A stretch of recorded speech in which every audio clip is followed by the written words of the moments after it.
सनातन धर्म प्रेमी माता बहनों को वट सावित्री पूजा अखंड सौभाग्य को देने वाली और पुत्र पौत्र सहित अस्थायी चिरंजीवी खानदान को देने वाली यह अति उत्तम वट सावित्री नाम की व्रत है, जो ब्रह्मा जी की पत्नी सावित्री देवी के नाम से विख्यात है। उनकी पूजा होती है।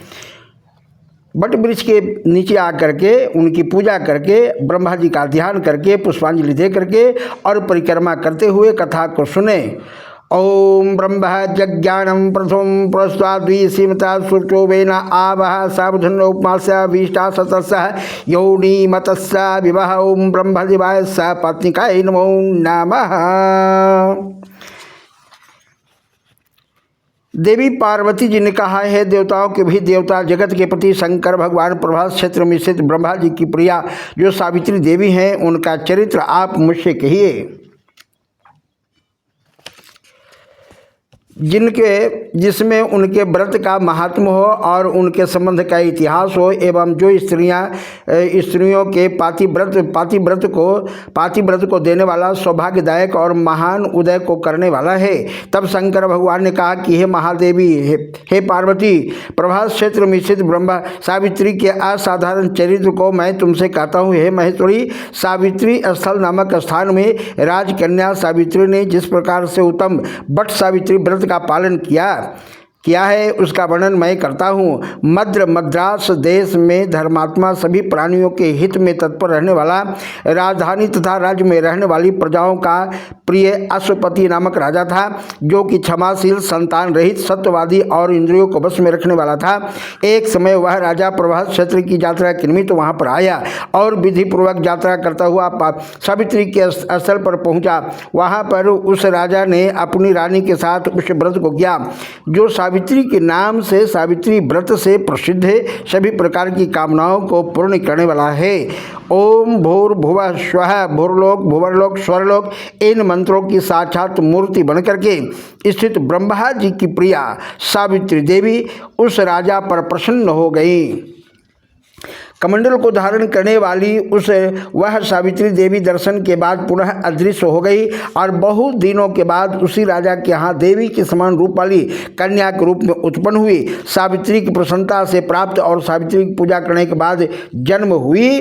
अतः राजा ने ब्राह्मणों की आज्ञा से अपनी उस कन्या का नाम भी सावित्री ही रखा। वह राजकन्या सावित्री साक्षात शरीर धारण की हुई लक्ष्मी के समान शोभित हुई बढ़ने लगी और धीरे धीरे सुकुमार अंगों वाली वह यौवनावस्था को प्राप्त हुई, जिसके मध्य भाग सुंदर और नितम भाग विस्तृत थे, जो सुवर्ण की प्रतिमा के समान दिखाई पड़ती थी, प्रतीत होती थी, सुंदर लगती थी। लोग उसे देख करके यही समझते थे कि यह कोई देव कन्या ही है। कमल के समान विशाल नेत्र वाली वह तेज से अग्नि के समान प्रज्वलित होती हुई वह सावित्री महर्षि भृगु को द्वारा कहे हुए सावित्री व्रत को करने लगी, जिसके आरंभ में सुंदर वर्ण वाली उसे उपवास करके शरीर से उत्पन्न हुई सावित्री देवता की प्रतिमा के पास जा करके अग्नि में हवन करके ब्राह्मणों से स्वस्ति वाचन करवाया और उन ब्राह्मणों से अवशिष्ट पुष्पांजलि ग्रहण करके सखियों से घिरी हुई लक्ष्मी देवी के समान सुंदर रूप से सुशोभित हुई। बड़ा रोहा वह राजकन्या समीप में जाकर के पिता के चरणों में प्रणाम करके प्रथम प्राप्त पुष्पांजलि को निवेदित करके चढ़ा करके समर्पित करके हाथ जोड़ करके राजा के पास में पार्श्व में स्थित हुई बैठ गई। युवावस्था को प्राप्त हुई देख करके राजा ने उसके विषय में मंत्रियों से सलाह करके कन्या से कहने लगा कि हे पुत्री, तुम्हें योग्य वर देने को समय आ गया है। मुझसे कोई तुम्हारे तेज से आकर्षित होकर के तुम्हें मांगने के लिए भी नहीं आता है। मैं भी विचार करने पर तुम्हारी आत्मा के अनुरूप वर को नहीं पा रहा हूँ। अतः हे पुत्री, देवताओं के निकट मैं जिस तरह निंदित न हूँ वैसा ही तुम करो। मैंने धर्मशास्त्रों में पढ़ा है और सुना भी है कि यदि पिता के गृह में घर में रहती हुई विवाह के पहले ही जो कन्या रजो धर्म से युक्त हो जाती है वह शूद्रा के समान समझी जाती है और उसके पिता को ब्रह्म हत्या के समान पाप लगता है। इसलिए हे पुत्री, मैं तुमको भेज रहा हूँ कि तुम स्वयं अपने योग्य वर ढूंढ कर ले आओ। वृद्ध ब्राह्मण मंत्रियों के साथ शीघ्र जाओ और मेरी बात को मानो। इसके बाद जैसा कहते हो वैसा ही होगा। ऐसा कह करके सावित्री घर से निकल करके राज ऋषियों के रम्य तपोवन वन की ओर चल पड़ी और वहां पहुंच करके माननीय वृद्धजनों को प्रणाम करके सभी तीर्थों और आश्रमों में जाकर के पुनः बंधुओं के साथ सावित्री अपने गृह पर वापस चली आती है। वहां पर पिताजी के समक्ष पवित्र देवर्षि नारद को देख करके बैठे हुए देख करके आसन पर बैठे हुए नारद जी को प्रणाम करके मुस्कुराती हुई जिस कार्य के लिए वन में गई थी सारी कथाएं उनसे कहने लगी। सावित्री बोली कि हे देवर्षि नारद जी, साल्व देश में धर्मात्मा द्युमत सेन नाम से विख्यात एक क्षत्रिय राजा है जो दैववश से अंधे हो गए हैं। उस समय उनको छोटा सा एक बालक है और उसकी माँ थी। ऐसे समय में अवसर पा करके उनका पूर्व बैरी रुक्मी नामक एक सामंत राजा ने उनसे राज को छीन लिया। अतः वह आर्य दुमत सेन छोटे बच्चे को साथ लेकर के अपनी स्त्री के साथ जंगल की ओर चल दिए। उनका यह पुत्र वन में ही बड़ा होकर के परम धार्मिक सत्य बोलने वाला, अतः अपने अनुरूप पति समझ करके मैंने उसे मन में वर्ण कर लिया है। यह सुन करके नारद जी ने कहा कि हे राजन, सावित्री ने बड़ा कष्टप्रद कार्य कर डाला है। बाल बुद्धि होने से इसने केवल गुणवान समझ करके सत्यवान को वर्ण कर लिया है। उसका पिता सत्य बोलता है, माता सत्य बोलती है, वह स्वयं भी सत्य बोलता है। इससे उसका नाम मुनियों ने सत्यवान रखा है। उसको नित्य अश्व घोड़े प्रिय लगते हैं। वह मिट्टी के घोड़े बनाया करता है तथा चित्र में भी घोड़ों को लिखा करता है, बनाया करता है। इससे उसे चित्राश्व भी एक नाम कहा जाता है सत्यवान को। सत्यवान दान और गुण में रंति देव के शिष्य के समान ब्राह्मणों की रक्षा करने वाला तथा सत्यवादी तथा औसिनर शिवी के समान हैं। जजाति के समान उदार, चंद्रमा के समान देखने में प्रिय लगने वाला, रूप में दूसरे अश्विनी कुमार के समान और द्युमत सेन के समान बलवान है।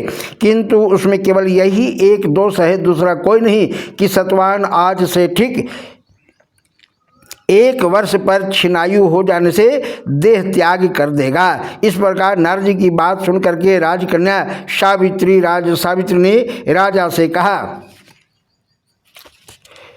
राजा लोग किसी से एक बार कोई बात कहते हैं, ब्रह्मवेता ब्राह्मण एक ही बार कहते हैं और एक ही बार कन्या दी जाती है। ये तीनों कर्म एक ही बार किए जाते हैं, बारंबार नहीं किए जाते हैं। दीर्घायु हो अथवा अल्पायु, गुणवान हो अथवा निर्गुण, वर को एक बार वर्ण कर लिया, अब दूसरे वर को वर्ण नहीं करूंगी।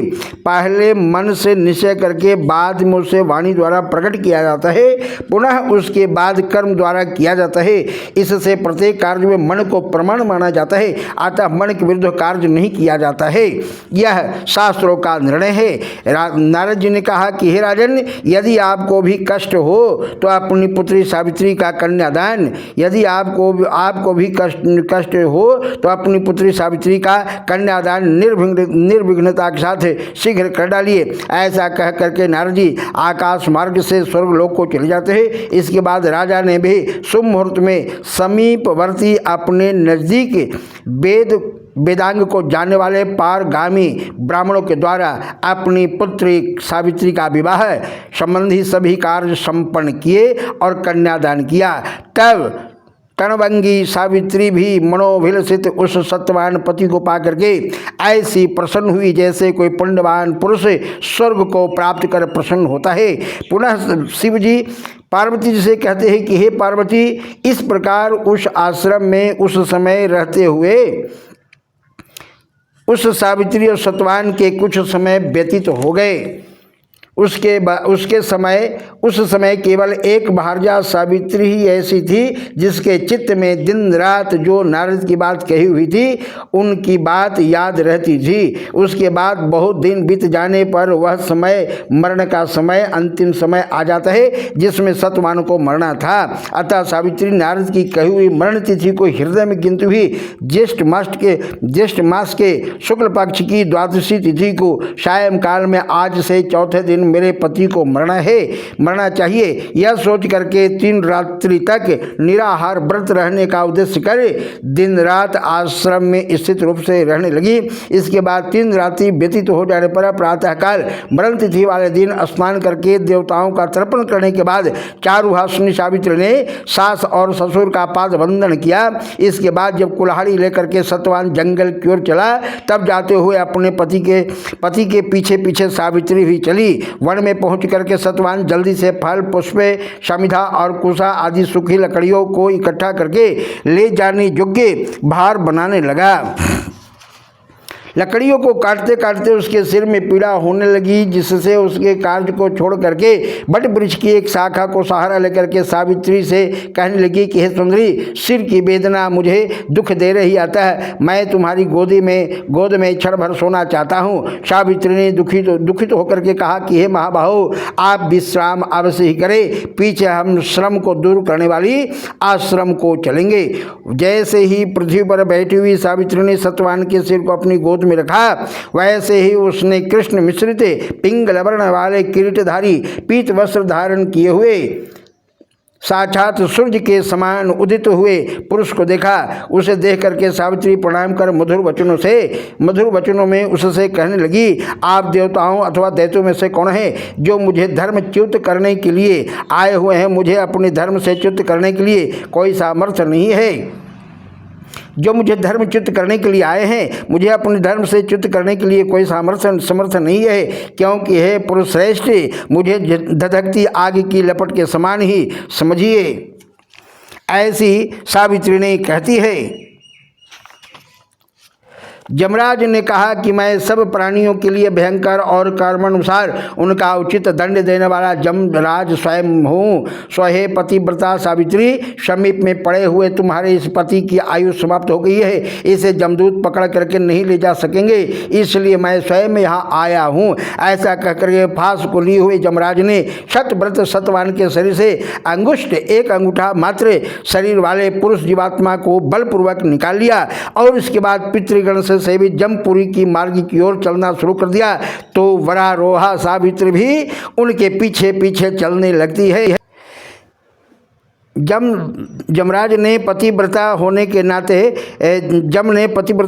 नाते चलने में न थकती हुई उनसे कहा कि हे सावित्री, एक मुहूर्त तुम यहाँ तक मेरे साथ आ गई है, अब लौट जाओ हे विशाल नेत्रों वाली। कोई भी जीव बिना आयु समाप्त हुए इस जमपुरी के मार्ग पर नहीं आ सकता है। सावित्री ने कहा कि आपके जैसे विशिष्ट पुरुष के साथ पति का अनुगमन करती हुई मुझे कभी भी शर्म या ग्लानि नहीं हो सकती है। सज्जनों की गति सहारा एकमात्र सज्जन ही होता है, दूसरा नहीं। इसी प्रकार स्त्रियों की गति उसका पति और वर्णाश्रमों की गति वेद और शिष्यों की गति गुरु ही होते हैं। इस पृथ्वी तल में सब प्राणियों के लिए स्थान है, किंतु स्त्रियों के लिए तो एकमात्र पति को छोड़ करके दूसरा कोई आश्रय स्थान ही नहीं है। इस प्रकार से धर्म और अर्थ से भरे हुए सुंदर मधुर और वाक्यों से भी सूर्यपुत्र यमराज ने प्रसन्न होकर के सावित्री से यह बात कही।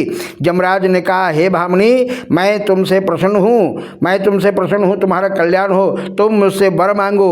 उस सावित्री ने भी विनय से सिर झुका करके अपने लिए राज्य पाने का वर मांगा और अपने ससुर और अपने महात्मा ससुर के लिए देखने की शक्ति और पाने के लिए और शक्ति पाने के साथ साथ पुनः राज्य प्राप्ति और अपने पिता के लिए 100 पुत्रों की तथा अपने लिए भी 100 पुत्रों की वर की प्राप्ति वर मांगी तथा पति के लिए पुनर्जीवन दान एवं निरंतर धर्म की सिद्धि प्राप्त करने वाला वरदान मांगा। इस प्रकार वरदान मांगने पर यमराज ने भी उसे अभीष्ट वर प्रदान करके वापस किया। इसके बाद सावित्री पति का जीवन दान प्राप्त करके प्रसन्नचित्त हुई अपने पति के साथ शांति से अपने आश्रम को चली आती है। उसी सावित्री ने ज्येष्ठ की पूर्णिमा के दिन इस सावित्री व्रत को किया था, जिसके प्रभाव से राजा ससुर को पुनः नेत्र की प्राप्ति हुई। उसके बाद उन्हें निष्कंटक अपने देश और राज्य की प्राप्ति हुई। सावित्री के पिता को 100 पुत्र और सावित्रों को भी 100 पुत्र हुए। इस प्रकार से सावित्री व्रत के संपूर्ण महात्म को मैंने तुमसे कहा है। देवी पार्वती ने कहा कि हे देव, सावित्री के द्वारा किया हुआ वह महान व्रत किस प्रकार का है, ज्येष्ठ मास में उसका विधान कैसे किया जाता है। हे विभो, उस व्रत के कौन देवता हैं, कौन कौन मंत्र हैं, क्या फल है, सो हे महेश वह इस सनातन धर्म को आप विस्तार पूर्वक आप मुझसे कहिए। इस ईश्वर शंकर भगवान ने कहा कि हे देवेशी सावित्री, व्रत को आदर पूर्वक सुनो। हे महेश्वरी, उस सती सावित्री ने जिस प्रकार से इस व्रत को किया उस समय कह रहा हूँ। हे भामिनी, ज्येष्ठ शुक्ल की त्रयोदशी तिथि के दिन प्रातः दंत धावण कर चुकने के बाद 3 रात्रि तक उपवास करने का नियम करे। यदि व्रत अशक्त उपवास करने में असमर्थ हो तो जितेंद्रिय होकर के त्रयोदशी की रात्रि में उपवास करके चतुर्दशी के दिन बिना मांगे हुए प्राप्त अन्न को ग्रहण करे तथा पूर्णिमा के दिन उपवास करे। हे सुश्रोणी, प्रतिदिन तालाब, महानदी या झरना अथवा पांडुकूप में स्नान करने से सर्व स्नान का फल प्राप्त होता है। हे यशस्विनी, विशेष करके पूर्णिमा में सरसों मृतिका मिश्रित जल से स्नान करना चाहिए। एक परस 64 रुपये अटने लायक पात्र में बालू भर करके अथवा जौ, सालीधान, तिल आदि भरे, फिर 2 वस्त्रों के टुकड़ों से बेष्टित करके ढक करके डलिया में रह करके सभी अवयव पूजा के सामग्री के सहित उचित सामान के साथ सुशोभित करके सोने की अथवा मिट्टी अथवा काठ की बनी हुई सावित्री भगवती की पूजा प्रतिमा को रख करके उनकी पूजा करे। उसमें सावित्री के लिए 2 रक्त वस्त्र और भी प्रदान करे, चढ़ावे। ब्रह्मा की प्रतिमा के लिए श्वेत वस्त्र अर्पित करे। इस प्रकार से ब्रह्मा के साथ सावित्री का यथाशक्ति गंध, पुष्प, धूप, दीप आदि से पूजन करे। पूर्ण तैयार हुई तरोई, कोहड़ी, ककड़ी, नारियल, खजूर, कैथ, अनार, जामुन, जम्बीरी, नींबू, नारंगी, अखरोट, कटहल, जीरा, काली मिर्च के टुकड़े, गुड़, सेंधा नमक और अंकुरित सप्तधान को बांस की बनी हुई डलिया में रह करके रेशमी वस्त्र से बेष्टित करके कुमकुम केसर के रंग से रंग देवे। इस प्रकार से ब्रह्मा जी की प्रिया सावित्री की स्थापना करे। ब्रह्मा के साथ उस सावित्री प्रतिमा का मंत्र के साथ पूजन करे। इसके बाद इधर पुराणों में यह मंत्र लिखा हुआ है जिसके पूर्व में ओंकार यह वर्ण है। ऐसी वीणा और पुस्तक धारण करने वाली वेदों की जननी हे देवी, मैं तुम्हें नमस्कार करता हूँ, मुझे विधवा न होने का वरदान दो। इस प्रकार से विधिवत पूजन करके वहाँ पूजा स्थल पर रात्रि जागरण की विधि करावे। गाने बजाने के साथ साथ नर नारी वृंद मिल करके नृत्य शास्त्र में विशारद के साथ रात्रि व्यतीत करे और जागरण करे और सावित्री की कथा अच्छे ब्राह्मणों के द्वारा गीत, भाव अथवा रस के साथ प्रभात होने तक कहलवावे सुने। इस प्रकार से सावित्री का ब्रह्मा जी के साथ विवाह विधि संपन्न करके 7 द्विज दंपतियों को श्वेत वस्त्र पहना करके सभी सामग्रियों से युक्त गृह दान, घर का दान करे। वेद के ज्ञाता ब्राह्मण को सावित्री की प्रतिमा देवे, दान करे। इसके बाद सावित्री कल्प जानने वाले, सावित्री कथा के वाचक, ज्योति से उच्च वृत्ति, कल्याण में बिखरे हुए अन्न को बिन करके जीविका चलाने वाले, दरिद्र अग्निहोत्र करने वाले ब्राह्मण को इस प्रकार विधि पूर्वक सावित्री पूजा का दान करे। उसी पूर्णिमा की रात्रि में बट के नीचे 14 द्विज दंपतियों को निमंत्रित करे। इसके बाद प्रभात समय में उषा काल उपस्थित होने पर भक्ष्य भोजन आदि सामग्री को सावित्री स्थल पर ले आवे। अभक्ष्य भोजन का सर्वदा त्याग करे। बुद्धिमान जन पतिव्रता के साथ पकवान बना करके उसको जत्न पूर्वक रक्षा करते हुए गृहिणी युक्त निमंत्रित ब्राह्मणों को बुला करके उस सावित्री के पूजन स्थल पर उनका पैर धो करके सबों को बैठावे। हे देवी, सावित्री के समक्ष उन द्विज दंपतियों को भोजन करावे। इस प्रकार मैं उन सबों को भोजन कराना मानो मुझे भोजन कराना हो जाता है, इसमें कोई भी संशय नहीं है। जो दूसरी बार सावित्री के समक्ष द्विज दंपतियों को भोजन कराता है वह मानो केशव भगवान को भोजन कराता है। जिसे प्रसन्न होकर के वर देने वाला भगवान विष्णु उसे अभिष्ट वर को प्रदान करते हैं। तीसरी बार भोजन कराने पर सावित्री के सहित ब्रह्मा जी का भोजन कराना हो जाता है। वहाँ सावित्री के समक्ष एक एक बार भोजन कराना कोटि कोटि बार भोजन कराने का फल समझा जाता है। उस पर मैं अत्यंत प्रसन्न होता हूँ और अखंड सौभाग्य का वरदान देता हूँ। हे महादेवी, सावित्री के पूजन स्थल पर बट वृक्ष के नीचे 18 प्रकार के खटरस भोजन बना करके देवी सावित्री के समक्ष द्विज दंपतियों को, द्विज का मतलब होता है ब्राह्मण, देवता, भूसुर, द्विज दंपतियों को खिलाने से, भोजन कराने से, प्रसन्न करने से उनके कुल में कोई स्त्री न विधवा होती है, न बंध्या रहती है, न अभागिनी रहती है, न कन्या मात्र को पैदा करने वाली तथा न अपने पति को अप्रिय लगने वाली होती है, पति का अति प्रिय होती है। ऐसे धर्म को पालन करने से और असत्य आदि नारियों के प्रसिद्ध दोष कभी उसके कुल की स्त्रियों में नहीं होता है। इसलिए हे देवी, विशेष जत्न करके, प्रयत्न करके सावित्री देवी के आगे कड़वा तीता रस से रहित ही भोजन कराना चाहिए। उस समय स्त्रियों को अम्ल, खट्टा तथा क्षार पदार्थ युक्त भोजन कभी नहीं कराना चाहिए, बल्कि 5 प्रकार के मधुर, हृदय को प्रिय लगने वाला और सुंदर रीति से बनाए हुए अन्न का ही भोजन कराना उचित है। घी से परिपूर्ण अधिक दूध में पड़े हुए पुए बनावे। दूसरे पुए ऐसे बनावे जो वर्तिका सेवई के रूप में शोक हरने से अशोक वर्तिका नाम से वह प्रसिद्ध है।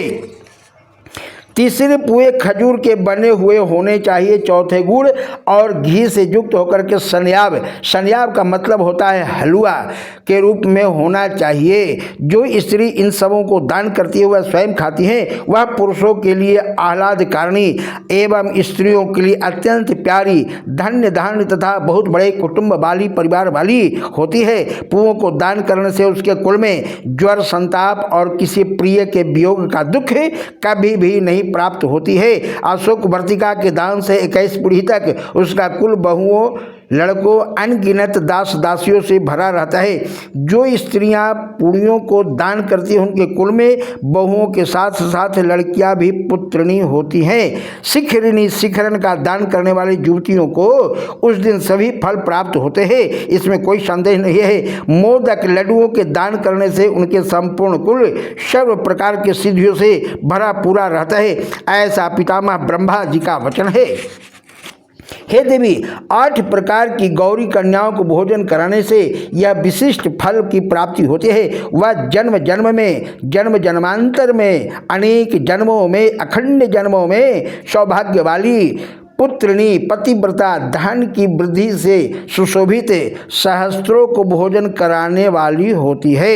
मुख्य पान, पीने योग्य पान जो हृदय को प्रिय लगने वाला हो, मधुर हो, जैसे द्राक्षा पान, अंगूर का शरबत, गुड़ से युक्त इमली का पान, खाड़ से बने हुए मीठे शरबत। इसके अतिरिक्त अन्य जो भी योग्य वर्ण सुगंधित पान हो उन्हें उन द्विज दंपतियों को देना चाहिए, पिलाना चाहिए। विधि पूर्वक पूजन करके उन द्विज दंपतियों को वस्त्र आदि, धाती, साड़ी, कंचुकी और आदि पहना करके, कुमकुम आदि सुगंधित वस्तु का लेप करके शरीर में लगा करके, फूल माला से अलंकृत सुशोभित करके, गंध धूप से पूजन करके अंत में नारियल का दान देना चाहिए। और उन द्विज दंपतियों की आंखों में अंजन, काजल और मस्तक में सिंदूर लगा करके मनोहर, सुभाषित और कोमल सुपारियों को पात्र में रख करके उनके हाथ में देने के बाद प्रणाम करके उनका विसर्जन करना चाहिए।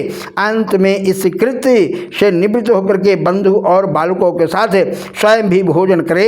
यदि पूजन स्थल में भोजन न कर सके तो घर जाकर के भोजन अवश्य करनी चाहिए, जिससे देवी प्रसन्न होती हैं। इसी प्रकार अपने घर आकर के पिंडदान पूर्वक पितरों को सविधि श्राद्ध करनी चाहिए। ऐसा करने से उनके पितृगण ब्रह्मा के एक दिन 4 अरब 32 करोड़ वर्ष तक संतुष्ट रहते हैं। ब्रह्मा जी का एक दिन 4 अरब 32 करोड़ वर्ष की है और उतने दिन तक ब्रह्मा जी संतुष्ट होते हैं।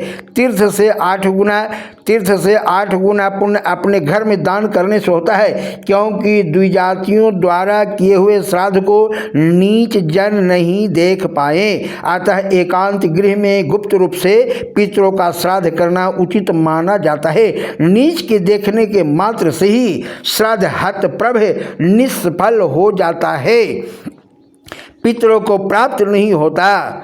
इसलिए जहाँ तक हो सके प्रयत्न जत्न पूर्वक के श्राद्ध को गुप्त रूप से करना चाहिए, क्योंकि पितरों को तृप्ति देने वाला ऐसे ही श्राद्ध को ब्रह्मा जी ने स्वयं बताया है। पूर्वोक्त गौरी कन्या का भोजन कराना आदि जो क्रियाएं हैं वे उत्सर्ग कहलाती हैं और मनुष्यों को कृति प्रदान करने वाली होने से राजसी कही जाती है। अपना हित चाहने वाले व्यक्तियों को कहे हुए ये महादान देने चाहिए।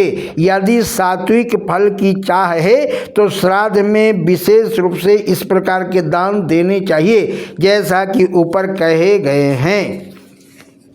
हे देवी, सावित्री व्रत का उद्यापन सभी प्रकार के पापों से छुटकारा पाने के लिए मनुष्य को अवश्य करना चाहिए। इसके करने से इच्छा और अनिच्छा से किए हुए सभी पाप तत्क्षण उसी समय नष्ट हो जाते हैं, तत्काल नष्ट हो जाते हैं। जो लोग इस प्रकार से वट सावित्री की यात्रा करते हैं, पूजन करते हैं, उनको इस लोक में सौभाग्य, धन्य धारण सुंदर स्त्रियां विविध रूप से प्राप्त होती हैं। और इस यात्रा विधान को जो कोई मनुष्य भक्ति पूर्वक करता है और वट सावित्री कथा को सुनता है वह पापों से छुटकारा पा जाता है।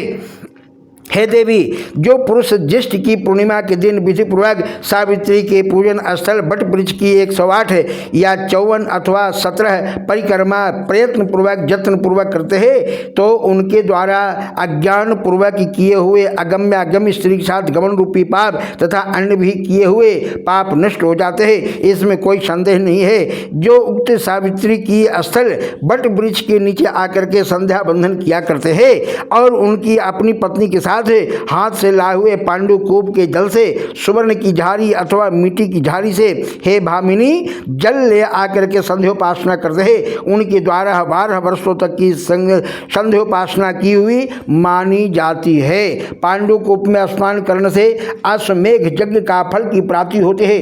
दान देने से 10 गुना फल की प्राप्ति होती है। उपवास करने से और वट सावित्री कथा को सुनने से अनंत फल की प्राप्ति होती है। प्रेम चोले देवाधिदेव महादेव की जय, पार्वती मैया की जय, सावित्री भगवती की जय, ब्रह्मदेव की जय।